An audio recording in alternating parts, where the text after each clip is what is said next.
On paper, the USS Greyfin was a killer. 10 bow tubes, 4 stern, 24 Mark 14 torpedoes, each one a steel cigar full of TNT and mathematics. The math said one hit could snap a freighter in half. In the summer of 1942, somewhere east of the Philippines, the math was lying.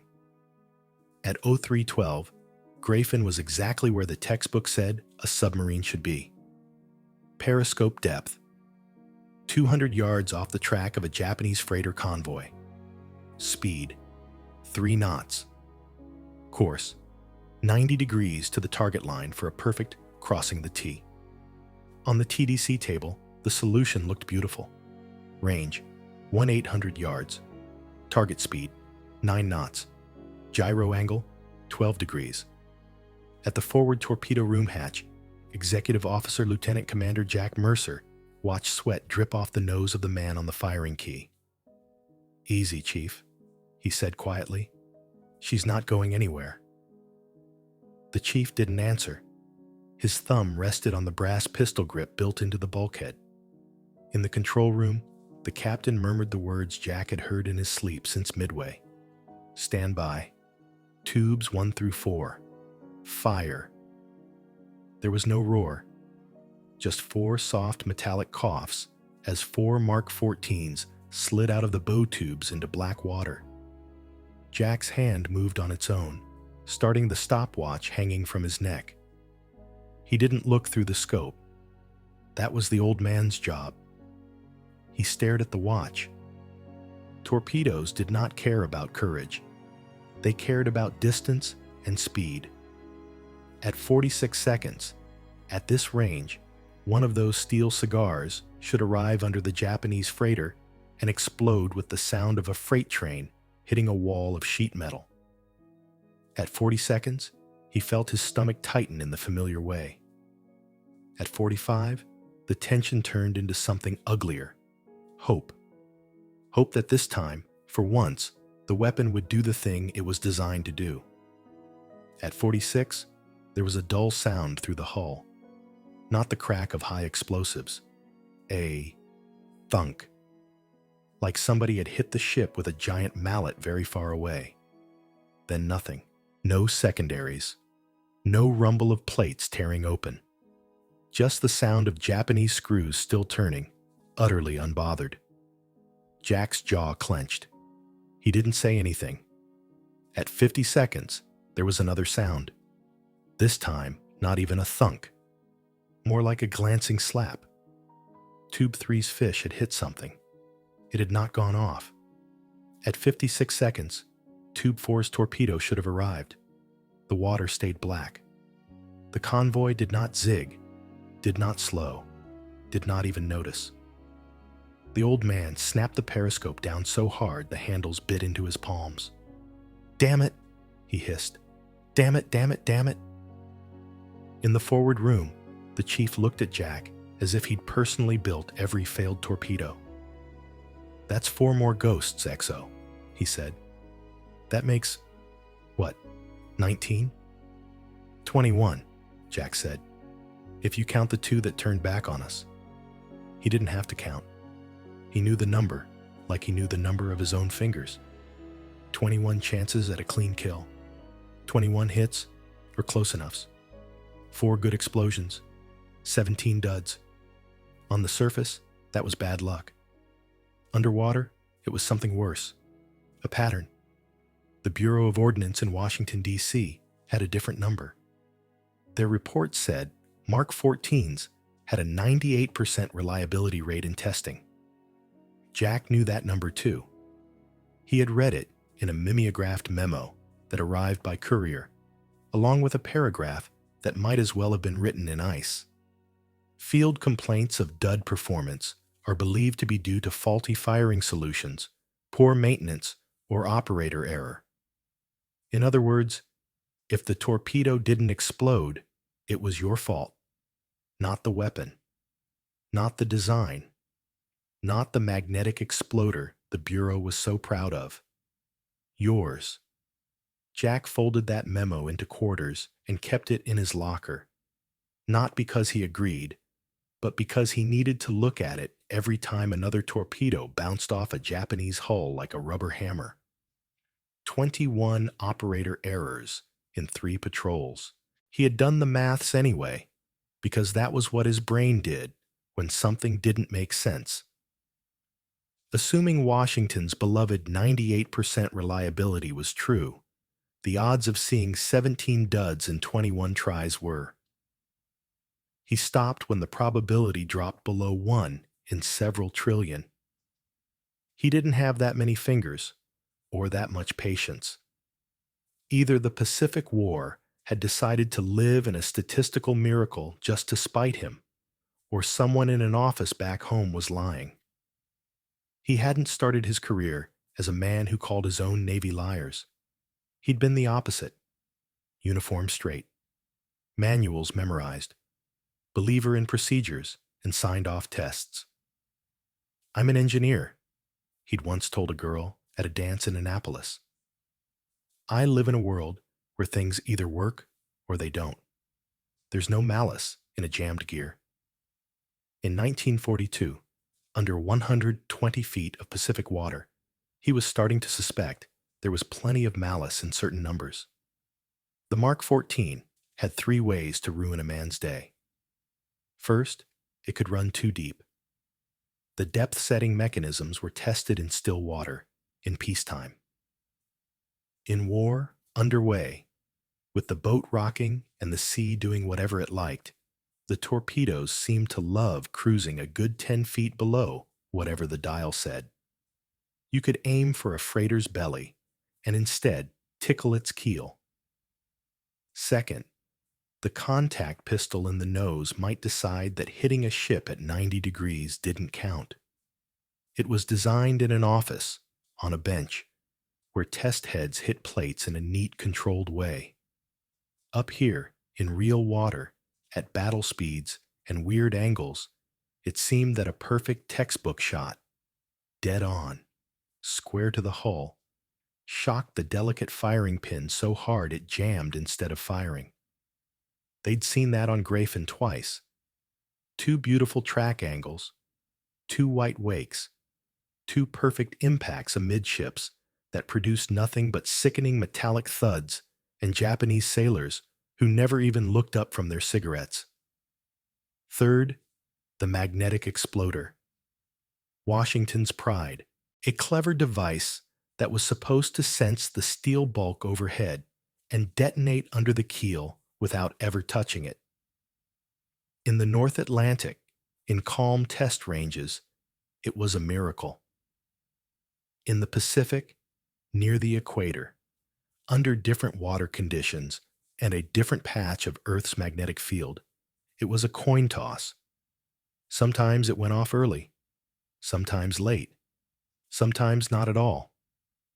The Bureau said that was enemy countermeasures, or crew confusion. Jack called it something else. Murder, not of the enemy, of his own men. Every dud wasn't just a missed kill. It was a flare. A line of bubbles and noise saying, "Here we are, please shoot back." On Greyfin's 3rd patrol, the captain had nearly died from his own torpedoes.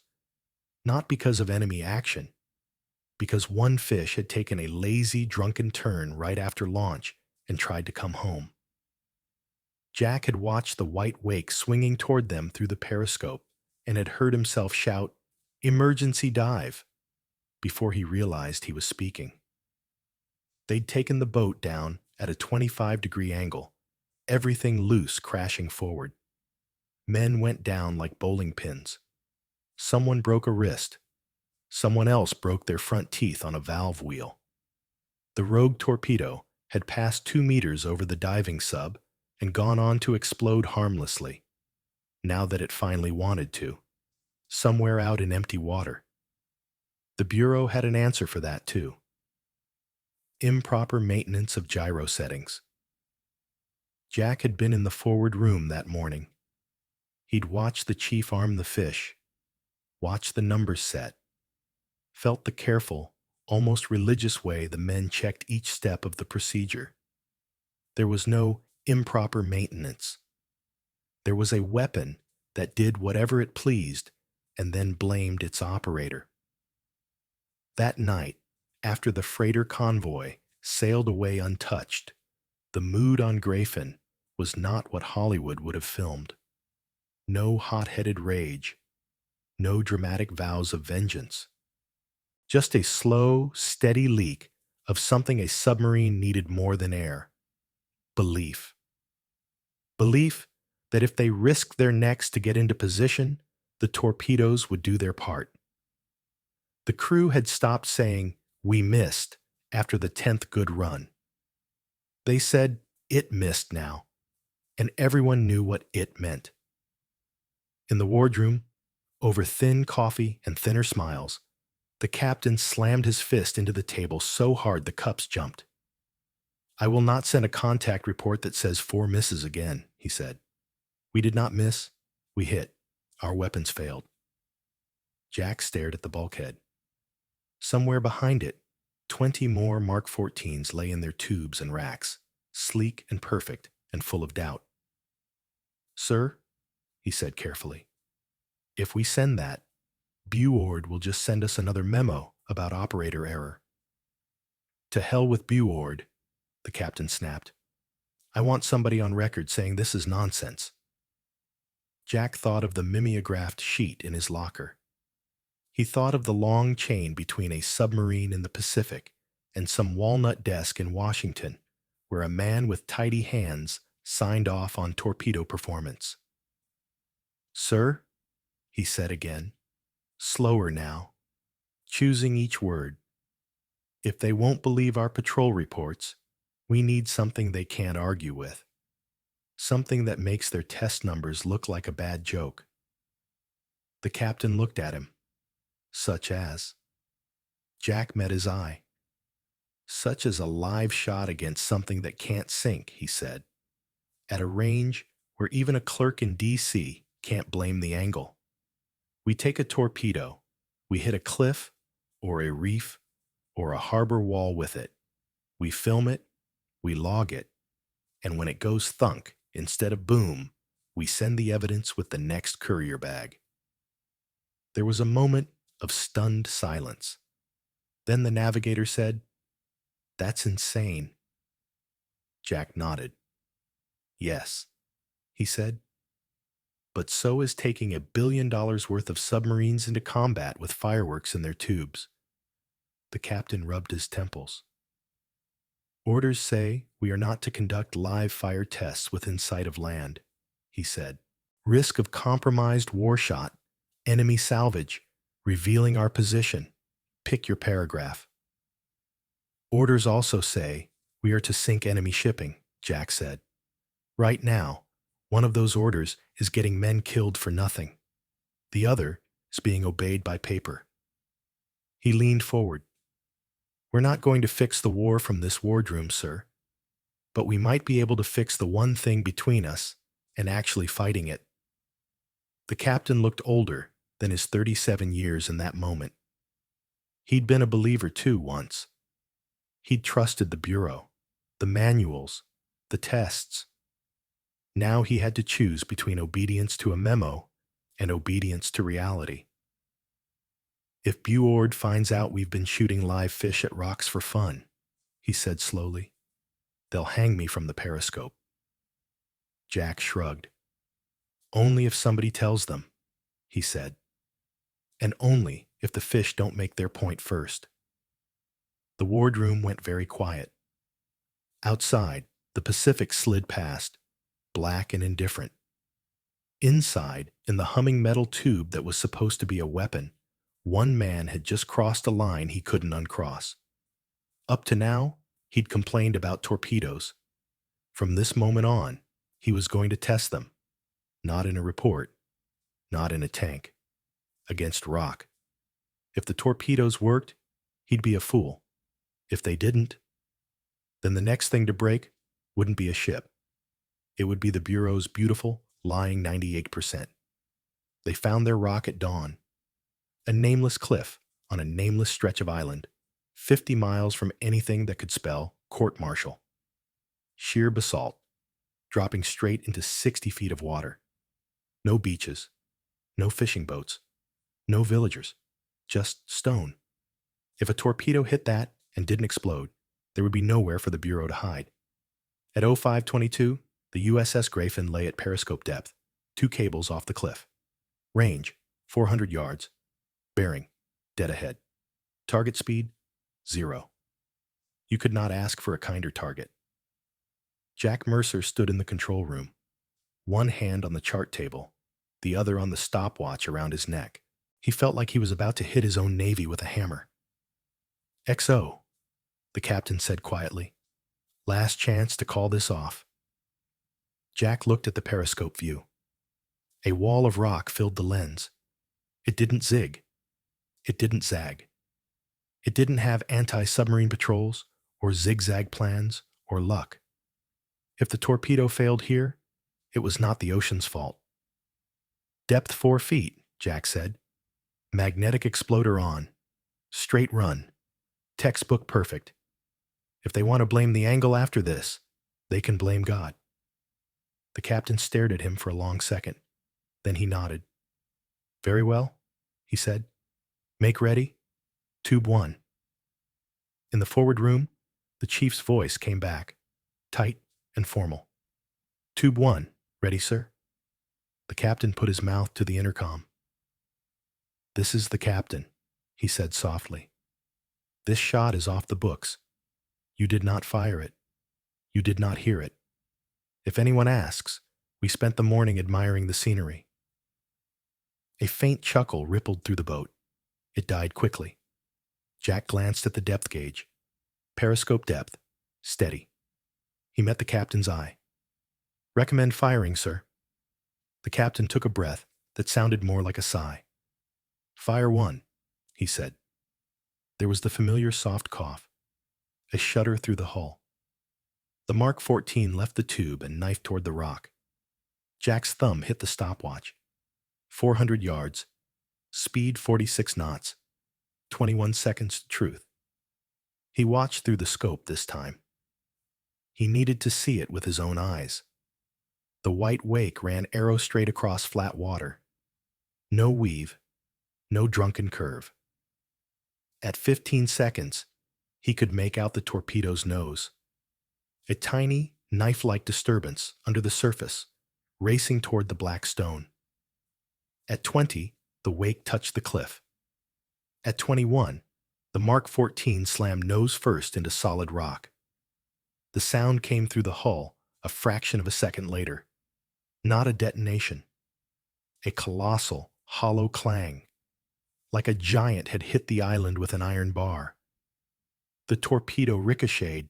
Through the periscope, Jack watched it bounce off the cliff, twist sideways, and tumble down out of sight, its propellers still spinning uselessly as it slid into deeper water. No explosion. Not early. Not late. Nothing. The crew didn't cheer. They didn't swear. They just breathed out. 40 men, exhaling the same thought at once.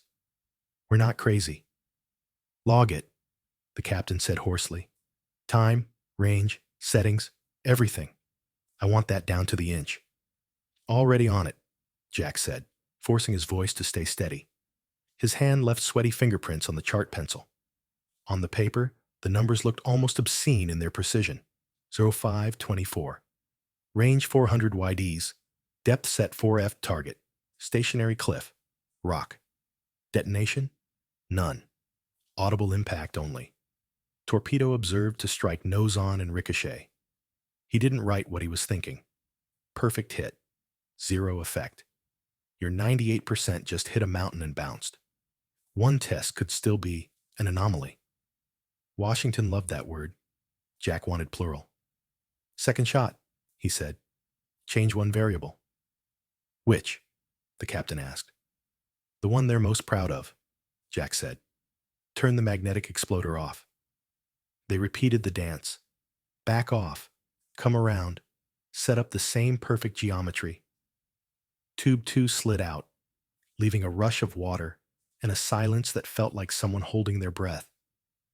This time, the torpedo would only go off if its nose physically hit something hard enough to trigger the contact pistol. No clever magnetic sensing, no invisible lines of flux, just steel on stone. Jack watched through the scope again. White wake. Arrow straight. 21 seconds. Impact. Clang. The boat shuddered. No explosion. The torpedo hit the cliff at almost a right angle, its warhead slamming into stone like a battering ram. It bounced. Again. Jesus! Someone whispered in the control room. Jack's voice was flat. Second test, he dictated as he wrote. Magnetic unit disabled per manual. Contact only firing. Same result. No detonation. The chief stuck his head through the hatch from the forward room, face pale under the grime. Sir, he said quietly, addressing no one in particular, if that had been a merchant hull, she'd still be making 10 knots and laughing at us. Jack looked at him. If that had been a destroyer, he said, we'd be dead. They fired a third shot, not because they needed to, because they were angry. This time, they set the depth to 0, literally as shallow as the mechanism would let them. If there's a problem with the depth regulators, this should force it to skip, Jack muttered. We'll see how honest that dial really is. The Mark 14 left the tube. For a moment, the wake looked normal. Then halfway to the cliff, it vanished. Lost the wake, the captain said. Did it dive? Jack's stomach turned. He swung the scope down, trying to catch a glimpse. Nothing. Just empty water.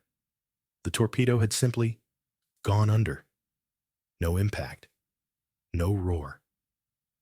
Somewhere below periscope view, the fish was happily running along at whatever depth it thought was right, oblivious to the fact that its supposed 4 feet had become 10. Jack snapped the scope up again, checked the distance to the cliff, and did the math in his head. At that run, it should have scraped the rock, he said. If it had honored 4 feet, we'd have seen a hit. It went under. He added the third line to the log, each letter feeling like a nail. Test 3. Depth set, 0.4 FP. No surface wake after mid-run. No impact observed. Suspect depth control malfunction. Torpedo running significantly deeper than set. 3 shots. 3 failures. 3 different ways of saying, the weapon is broken.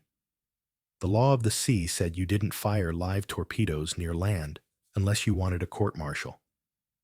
The unwritten law of not being an idiot said you didn't keep taking a broken weapon into combat because a memo told you it wasn't broken. Jack was very aware which law he was violating and which one he was obeying. XO, the captain said, after a long silence, broken only by the ticking of gauges and the faint murmur of men trying not to talk. You realize what happens if this log lands on the wrong desk. Yes, sir, Jack said.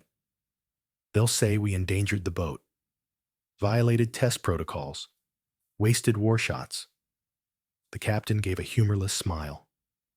And then, Jack said, they'll have to explain how 3 98% reliable torpedoes all failed in front of a stationary cliff at pistol shot range, with range, depth, and bearing recorded to the yard. He looked up from the chart. His voice hardened. Sir, they can hang my career on a hook in Washington if they like, but they can't argue with rock.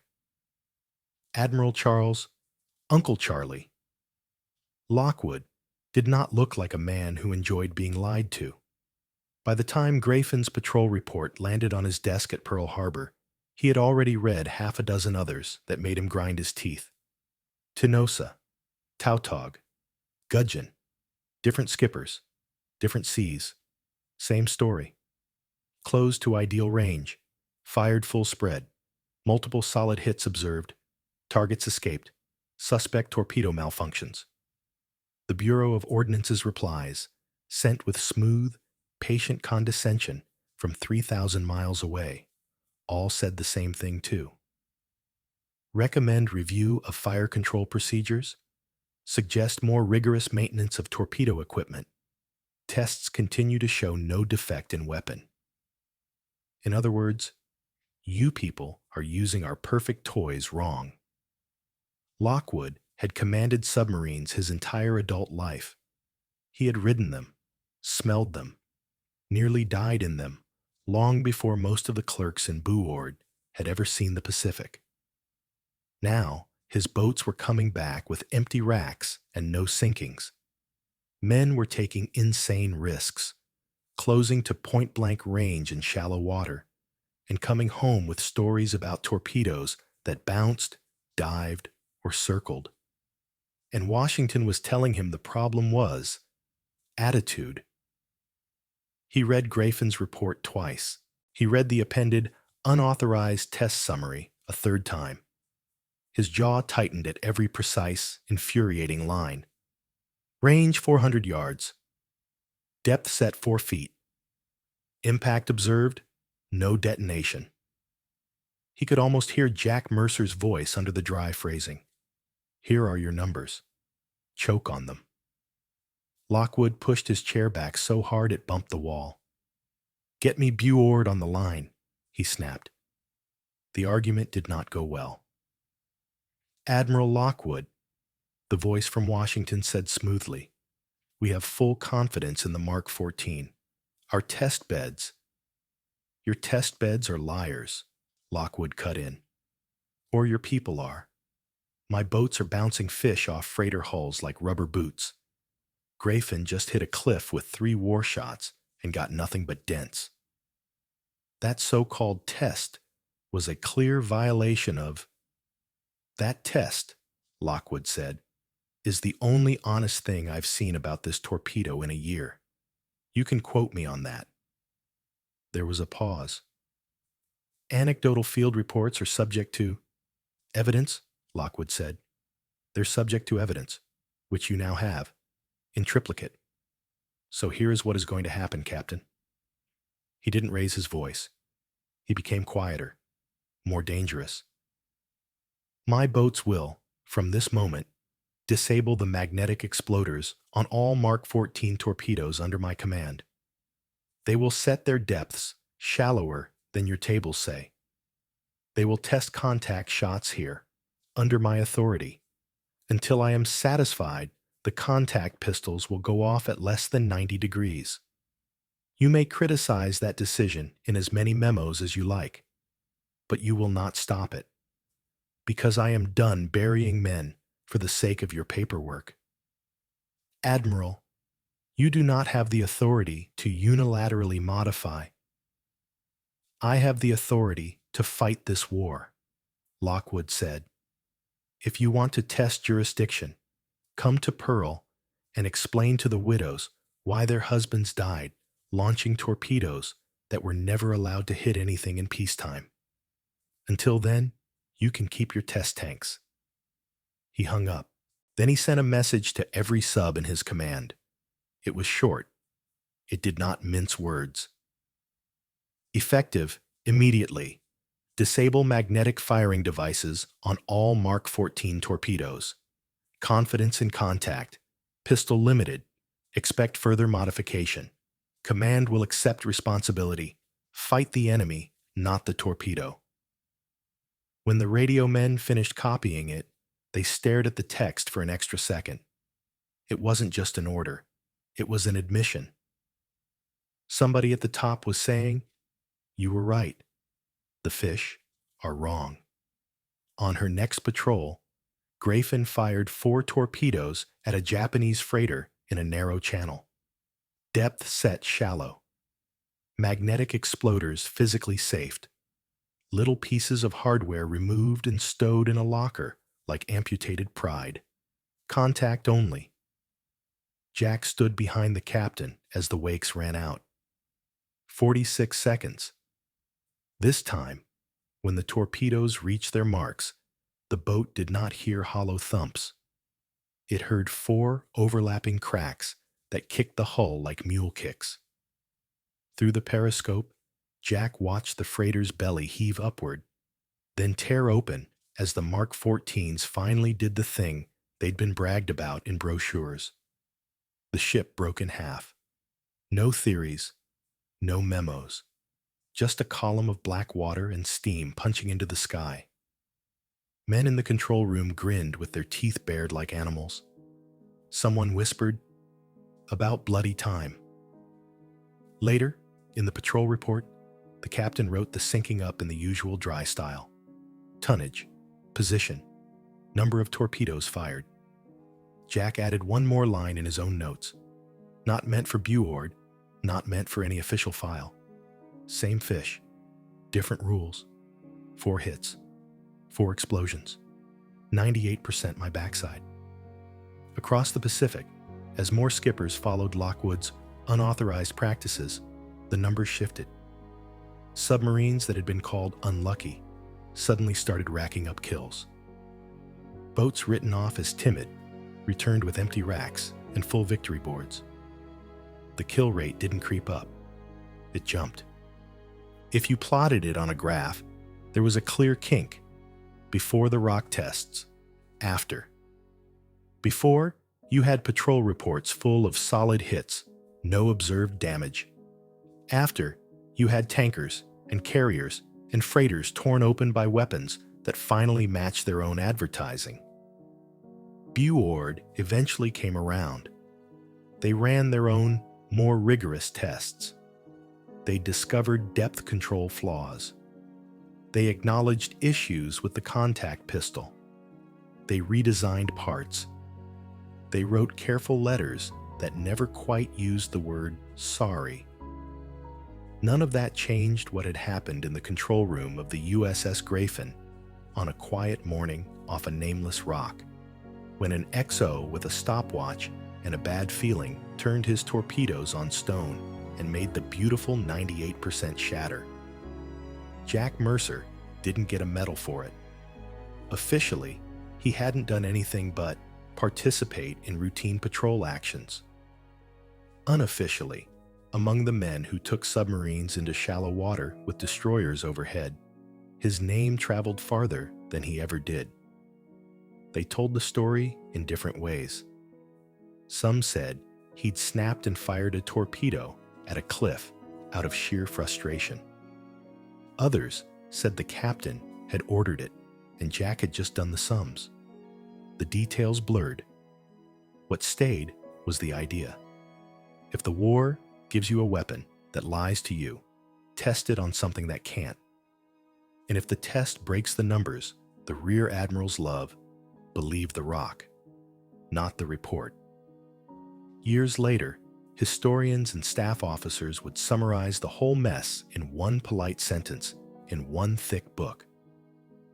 Operational experience led to significant modifications of the Mark 14 torpedo, resulting in greatly improved effectiveness. That was one way of putting it. Another way, shorter and truer, would have sounded very much like the title of a video: How One Submarine XO's MAD torpedo test stopped 70% of U.S. misses overnight. Jack would have hated the word mad. He would have said it was the only sane thing he'd ever done.